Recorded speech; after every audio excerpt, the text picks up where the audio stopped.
Pria ini bernama Eddie Garrett. Ia adalah seorang pengangguran yang sesekali jadi tukang parkir. Eddie ini kecanduan banget sama judi dan gak pernah bisa lepas. Mungkin rasanya sama kayak kecanduan rokok atau kecanduan main game. Intinya dia bener-bener mau tobat tapi gak bisa. Setiap dapat duit, malamnya dia pasti langsung pergi ke tempat judi. Dulunya dia pernah menang judi gede banget sampai kaya raya, terus kalah judi juga gede banget sampai bangkrut. Makanya dia sekarang selalu berharap suatu saat nanti bisa menang gede lagi terus ngerubah nasib. Sayangnya setiap kali Eddie berjudi, dia kalah dan kalah lagi sampai kehabisan uang.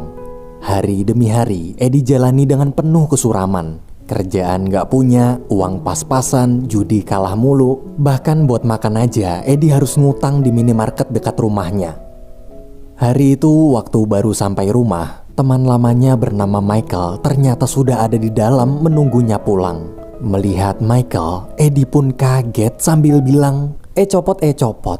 Michael datang ke sana untuk menitipkan sebuah tas karena sebentar lagi dia akan dipenjara selama 6-9 bulan ke depan.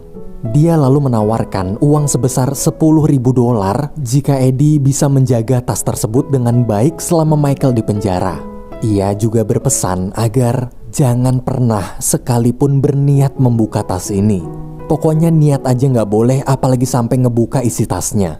Jadi intinya Eddie cuma perlu jagain tasnya si Michael aja 6-9 bulanan, jangan diapa-apain tuh tas. Nah kalau Michael keluar dari penjara, nanti tas bakal diambil lagi sama dia. Terus Eddie dapat duit $10.000 atau sekitar 140 juta rupiah.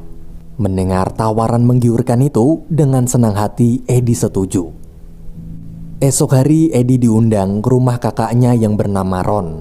Di sana Eddie bercerita kalau sekarang dia lagi jalanin bisnis penitipan barang dengan keuntungan sebesar $10.000.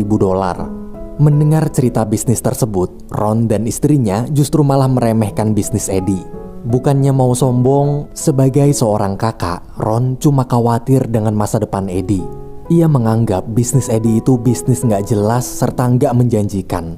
Ron kemudian menawarkan Eddie pekerjaan di dalam perusahaannya tapi langsung ditolak. Eddie lebih suka melakukan pekerjaan yang dia inginkan daripada jadi karyawan seperti kebanyakan orang. Ia yakin bisa sukses dengan caranya sendiri. Malam hari pas baru sampai rumah, gara-gara lagi mabuk, Eddie mulai penasaran apa sebenarnya isi tas Michael. Namun ia teringat perjanjian kalau dia nggak boleh membukanya apapun yang terjadi. Daripada di rumah terus-terusan kepikiran sama tas itu, Eddie milih pergi ke bar buat ngalihin rasa penasarannya. Ketika lagi nongkrong sama teman-temannya di bar, rasa penasaran Eddie masih juga belum hilang. Dia masih terus aja kepikiran sama isi tas di rumah. Hingga akhirnya rasa penasaran Eddie udah nggak tertahankan lagi. Ia pun memutuskan untuk pulang dan membuka tas tersebut.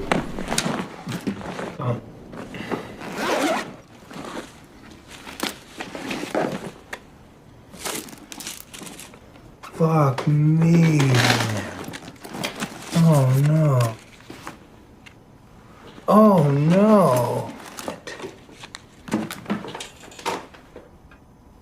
Fuck me. Besoknya Eddie menemui teman dekat yang juga adalah seorang psikolog bernama Jin. Eddie di situ nyeritain semuanya sama si Jin sekaligus mau konsultasi juga. Eddie nanya gimana kalau dia ngambil duit dari tas itu sebesar $500 atau 7 juta rupiah buat main judi. Seandainya menang kan duitnya jadi bisa balik 2 kali lipat. Yang $500 dibalikin ke tas, terus duit sisanya bisa diputerin buat main judi lagi. Mendengar ide luar biasa itu, Jin langsung setuju. Ya enggak lah, mendengar ide gila itu, Jin langsung melarangnya. Sebagai sahabat yang baik dan bijak, Jin berusaha sekuat tenaga menasehati Eddie. A loser, you're not gonna win money. You lose, do fucking nothing. I accept it, so you don't feel guilty about your... No, I'm not responsible because you haven't been in a meeting in 6 months. Every other tool from the day I've met you. And there's a system in place, and that program's supposed to work particularly. What you got from the program, that's what I just said. Cut of you. It's a 6-ounce away money, no risk at the end. 90% of what you said since we sat down is to leave the bag in the closet. Setelah debat panjang, akhirnya Eddie memilih untuk menuruti semua saran dari sang sahabat agar tak menggunakan uang dari tas itu. Tapi bohong.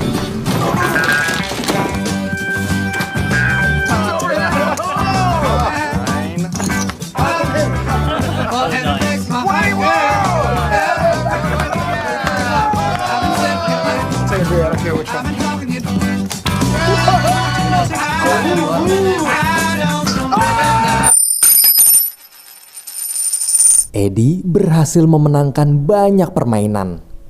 Setelah untung banyak dari berjudi, Eddie merayakan keberhasilannya bersama teman-temannya di bar. Keberuntungan Eddie nggak cuma sampai situ aja. Di sana dia juga bertemu seorang wanita cantik bernama Eva. Melihat kecantikan Eva, Eddie jatuh hati. Selesai berkenalan, mereka lalu bersenang-senang, minum-minum, serta bernyanyi sepanjang malam. Waktu Eddie mengantar pulang, Eva bercerita tentang masa lalunya bahwa dia adalah seorang janda anak satu. Mendengar itu, Eddie pun berkata dalam hati, "Wow, janda nih bos." Eva lalu mengajak Eddie ketemuan lagi lain kali di restoran favoritnya. Eddie benar-benar bahagia, mereka kemudian saling bertukar nomor HP. Hanya dalam satu hari, kehidupan Eddie berubah total 180 derajat. Kini ia merasa menjadi orang paling beruntung di dunia. Namun, keesokan harinya, Eddie yang masih belum puas sama hasil keuntungan kemarin, dia pun milih buat judi lagi di pacuan kuda. Setelah mempelajari informasi tentang kondisi kuda para pembalap, Eddie dengan percaya diri mulai taruhan. Come on!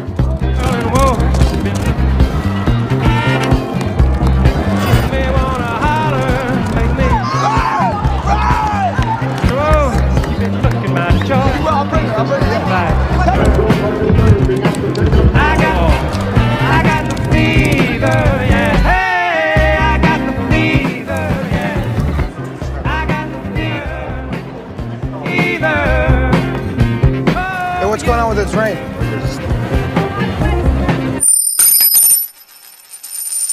Eddie kalah habis-habisan. Bukannya berhenti karena duitnya udah habis, Eddie justru malah nekat ngambil duit lagi dari dalam tas untuk bermain judi di bar tempat dia biasa bermain judi.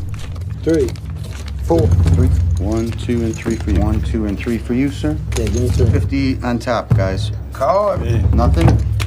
So we got the pair of nines. We call. Flip them, man. Flip them. Pot is correct. Not call? How many Give me cards? one. Kings and threes. 2. No, you're okay. Just put it back. You want on chips? Yeah. You, sir. Check. Oh, it was the job. Pair of bullets. 500. You all right? Fucking great, man. 3 gold of 2. 1. Top of that.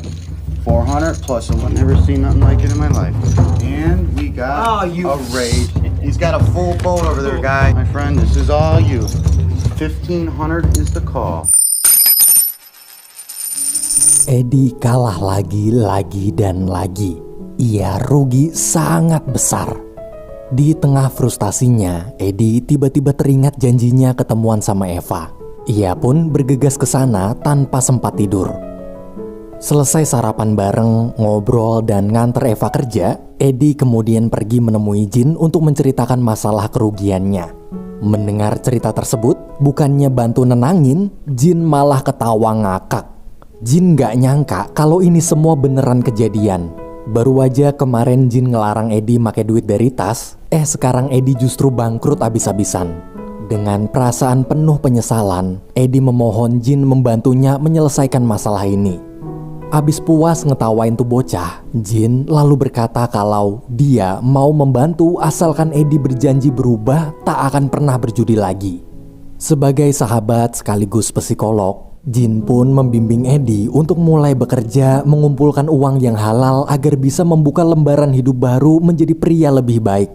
Dan juga agar bisa mengembalikan uang dari tas yang telah dia hilangkan sebelum Michael keluar dari penjara. Beberapa waktu kemudian, Eddie datang menemui Ron di kantornya. Eddie cerita pada sang kakak bahwa saat ini dia sedang butuh sekali pekerjaan demi mengembalikan uang sebanyak $21.000 atau 294 juta rupiah milik temannya yang telah dia hilangkan. Mendengar itu, Ron kaget namun dia juga senang. Ron seperti gak percaya adiknya sekarang mulai mau bekerja normal. Dari dulu sang kakak khawatir dengan masa depan Eddie dan berkali-kali menawarkan pekerjaan tapi selalu ditolak. Baru kali ini ia terharu melihat adiknya berubah. Ron lalu membuat kesepakatan. Bila Eddie berhasil membuktikan dia bisa bekerja sungguh-sungguh selama 6 bulan ke depan, maka Ron akan memberinya pinjaman uang $21.000 sebagai bantuan dari kakak demi membayar hutang adiknya. Betapa lega hati Eddie, niat baiknya berubah memulai hidup baru ternyata diberi kemudahan. Esok hari, untuk pertama kali dalam sejarah hidupnya, Eddie pun mulai bekerja.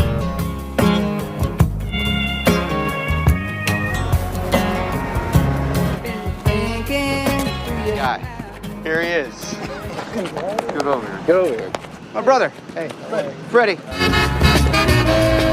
just gonna take this phone job. And you're gonna wake up after you.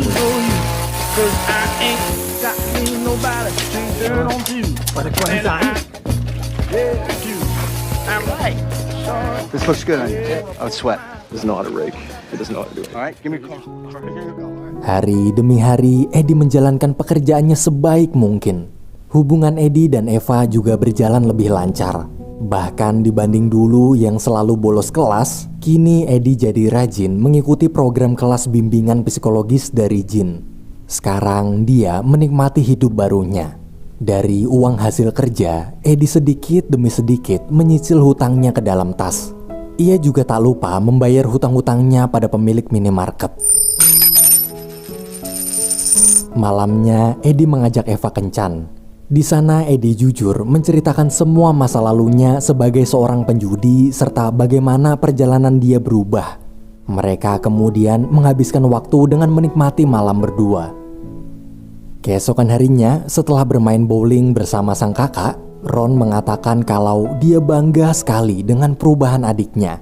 Kinerja Eddie sangat baik, datang tepat waktu, dan udah gak pernah kembali ke lingkaran setan perjudian seperti dulu lagi.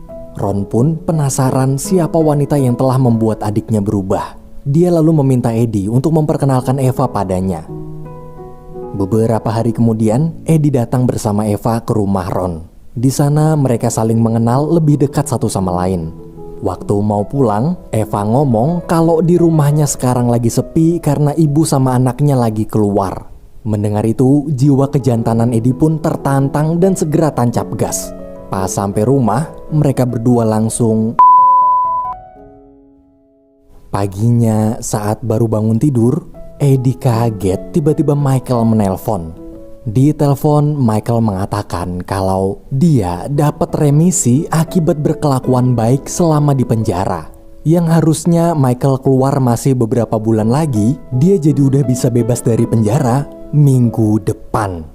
Dan hari Senin, Michael akan menemui Eddie untuk mengambil tasnya.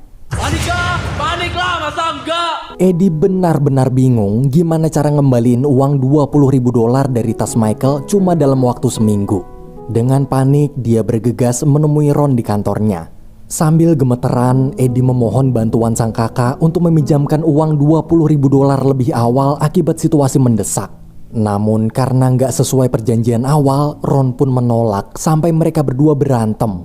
Eddie marah kenapa Ron pelit padahal adik kandungnya sendiri lagi butuh banget bantuan. Dengan kecewa, Eddie pergi dari sana.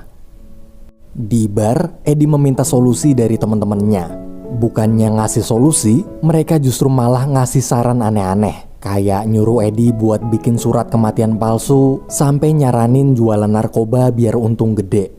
Eddie di situ kesal, padahal waktu dia lagi menang judi banyak, Eddie selalu neraktir mereka semua buat senang-senang bareng, tapi giliran Eddie susah, gak ada satupun dari mereka yang ngebantu. Eddie frustasi parah. Dia lalu pergi marah-marah ke rumah Jin tengah malam. Eddie mengatakan bahwa dia kecewa sudah berusaha berubah serta telah melakukan semua ucapan Jin, namun kenapa Tuhan seperti tak mau menolongnya. Melihat kondisi sahabat yang sedang terpuruk, Jin kemudian memberikan satu solusi terakhir. Solusi ini bisa dibilang cukup gila. Jika berhasil, Eddie bisa mendapat uang banyak untuk membayar hutangnya. Bila gagal, Eddie harus pergi kabur sejauh-jauhnya menghilang keluar kota. Solusi itu adalah Jin menyarankan Eddie menggunakan semua sisa uang dari dalam tas Michael untuk berjudi lagi. Berjudi untuk terakhir kalinya. Ia lalu memberitahu alamat tempat kasino para orang kaya kenalannya biasa berjudi. Pagi hari di kafe ketika sarapan bareng Eva, pikiran Eddie ngeblank. Eva yang gak tahu kalau Eddie lagi ada masalah, dengan bahagia dia mengatakan kalau ibunya ingin mengundang Eddie datang makan malam bersama di rumah. Gara-gara pikiran Eddie ngeblank, dia cuma ngeiya-iyain doang sambil berjanji datang tepat waktu. Sore hari, Eddie meminta salah satu temannya menemani pergi ke alamat tempat perjudian yang Jin kasih tahu. Dengan membawa semua uang di tas, mereka berdua mengatur rencana. Agar bisa dianggap orang kaya dan diizinkan masuk kasino, mereka nanti akan bersandiwara berpura-pura menjadi bos serta bodyguard. Saat sampai di tempat perjudian, di sana Eddie melihat para orang kaya sedang memainkan permainan kartu dengan taruhan uang ribuan dolar. Jauh berbeda dari kasino tempat perjudian receh yang biasa dia kunjungi setiap malam. Selesai menukar uang menjadi koin, permainan pun dimulai.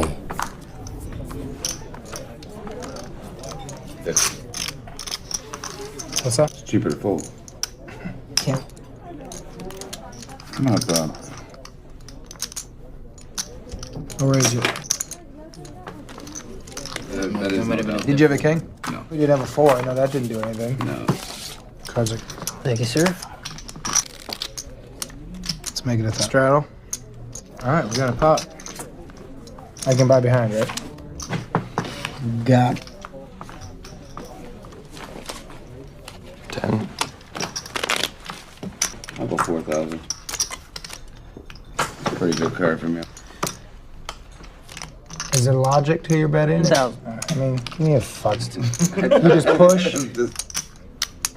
I'm gonna go up. Seal. Seal lock. Eddie kalah telak. Sekarang pikirannya tambah kacau. Sebentar lagi dia harus kabur sejauh mungkin meninggalkan kota ini. Di tengah keputusasaan, mendadak Eva menelpon. Di telepon tersebut, anak Eva mengingatkan Eddie agar jangan telat datang makan malam bersama nanti. Mendengar perkataan tuh bocah, seketika semangat Eddie muncul kembali. Kini sudah tak ada jalan mundur lagi. Waktu tak bisa diulang dan menyesal pun tak ada gunanya. Eddie memilih nekat mengeluarkan seluruh uang yang tersisa di dalam tas untuk bermain lagi. Alright, gentlemen.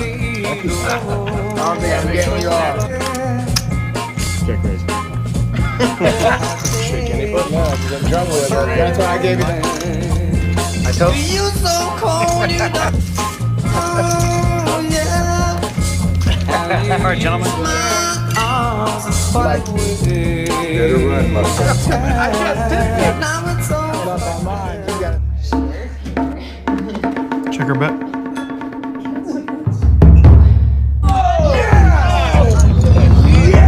Eddie akhirnya berhasil memenangkan permainan dengan jumlah sangat besar. Dalam sekejap, Eddie bisa membalikan keadaan. Kini dia punya uang berlimpah untuk membayar hutangnya. Namun judi tetaplah lingkaran setan. Eddie di situ merasa bahwa keberuntungan sedang berpihak padanya. Walaupun udah berkali-kali disuruh berhenti sama temennya, Eddie tetap penasaran apakah dia masih bisa menang lagi. Kalau menang lagi, maka Eddie nggak cuma sekedar bisa bayar utangnya di tas, tapi juga bakal dapat sisa uang lebih banyak.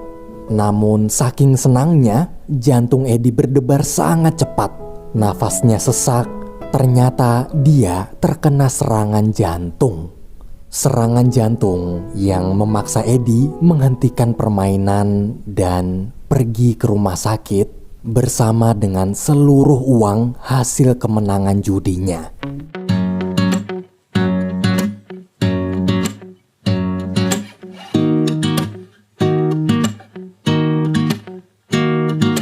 Di rumah sakit ketika sadar, sang kakak telah ada di sana menjaganya selama pingsan.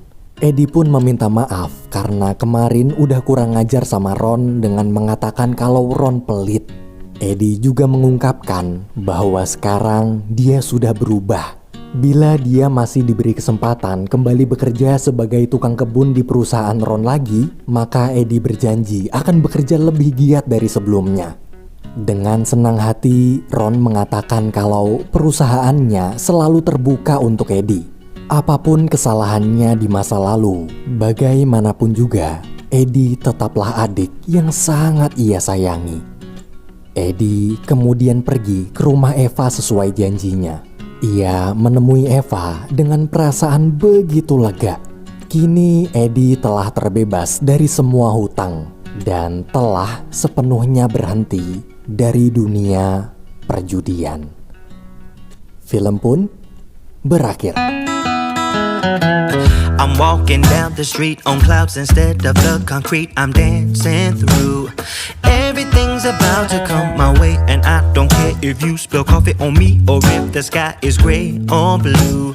No, I don't care, cause I am on my way up, and I won't stop, I won't slow down. Steady on my feet, I'm gonna rise up. No, I won't stop, it is my time. I know what it's like to be broke, yeah. I know what it's like when nothing goes your way. So I'm gonna let myself enjoy the fruit from this lucky day. Yeah, I am on my way up, I won't slow down. Yeah, I am on my way up, I won't slow down.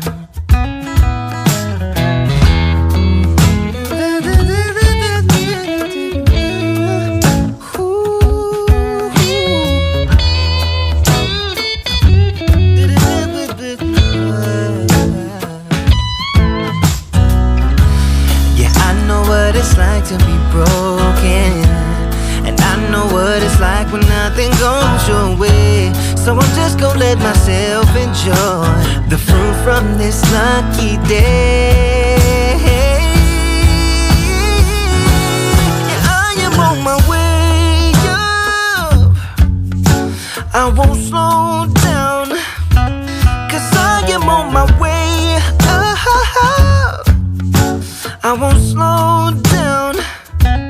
Yeah, I am on my way up, I won't slow down. I am on my way up, I won't slow down.